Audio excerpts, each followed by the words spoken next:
ഫെബ്രുവരി റിലീസുകളിൽ ഏറെ ശ്രദ്ധ ആകർഷിച്ച ചിത്രമായിരുന്നു ബ്രഹ്മയുഗം. രാഹുൽ സദാശിവൻ സംവിധാനം ചെയ്ത ഡാർക്ക് ഫാന്റസി ഹൊറർ ത്രില്ലർ കാറ്റഗറിയിൽ വന്ന ബ്രഹ്മയുഗം തിയേറ്ററിൽ കാണാത്ത ആളുകൾക്ക് ഇപ്പോൾ OTT-യിൽ കാണാനുള്ള അവസരം വന്നിരിക്കുകയാണ്. സോണി ലിവാണ് ചിത്രം OTT-യിൽ റിലീസ് ചെയ്യുന്നത്.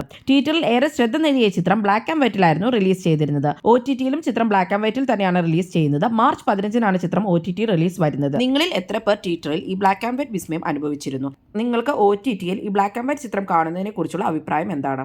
മാർച്ച് 8-നാണ് അന്വേഷിപ്പിംഗ് കണ്ടെത്തും OTT-യിൽ റിലീസ് ആവുന്നത്. നെറ്റ്ഫ്ലിക്സിലാണ് സിനിമ കാണാൻ സാധിക്കുന്നത്. ജിനുവി എബ്രാഹിം തിരക്കഥ എഴുതി ഡാർവിൻ കുര്യാക്കോസ് സംവിധാനം ചെയ്ത ക്രൈം ഇൻവെസ്റ്റിഗേഷൻ ത്രില്ലർ കാറ്റഗറിയിൽ വരുന്ന സിനിമയാണ് അന്വേഷിപ്പിംഗ് കണ്ടെത്തും. മിഥുൻ മാനുവൽ തോമസ് സംവിധാനം ചെയ്ത എബ്രാഹിം ഓസ്ലർ റിലീസ് ആവുന്നത് Disney+ ഹോട്ട്സ്റ്റാറിലാണ്. മാർച്ച് 20-നാണ് ചിത്രം OTT-യിൽ വരുന്നത്. ശങ്കർ രാമകൃഷ്ണൻ സംവിധാനം ചെയ്ത റാണി ദ റിയൽ സ്റ്റോറി എന്ന് പറയുന്ന മൂവി വരുന്ന മനോരമ മാക്സിലാണ്. മാർച്ച് 7-നാണ്. 12th fail Malayalam language Disney+ ഹോട്ട്സ്റ്റാറിൽ ഓൾറെഡി അവൈലബിൾ ആയിട്ടുണ്ട്. അപ്പോൾ നിങ്ങൾക്ക് കാണാവുന്നതാണ്. കൂടുതൽ സിനിമാ വാർത്തകളും OTT അപ്ഡേറ്റും ഒക്കെ അറിയാനായിട്ട് ചാനൽ സബ്സ്ക്രൈബ് ചെയ്യണേ.